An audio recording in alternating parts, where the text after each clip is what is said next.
Hi, today I'm going to talk about an argument that atheists use against Christians, that is the who created God argument.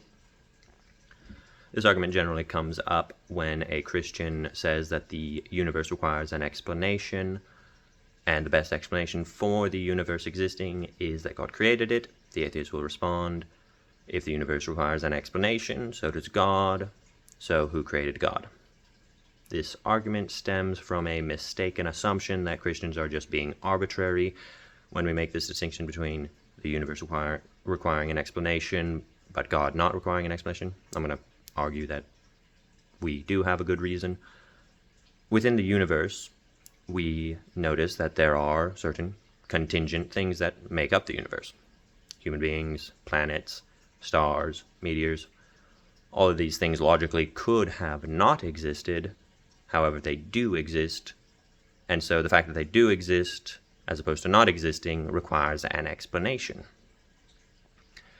And so whatever explains them, we can see and go down this chain and see that it's also other contingent things that explain them, and this can go on ad infinitum. However, an infinite chain does not actually explain itself or why the infinite chain exists as opposed to not existing. And so there needs to be a foundation, an entity that exists by virtue of itself, and it cannot not exist. It exists by necessity. Now, you could posit that this entity is the universe. However, the universe is just the sum total of all the contingent entities within it. It exists by virtue of the contingent entities existing. So if those did not exist, then the universe would not exist. Therefore, it is contingent upon them. So the universe itself is contingent.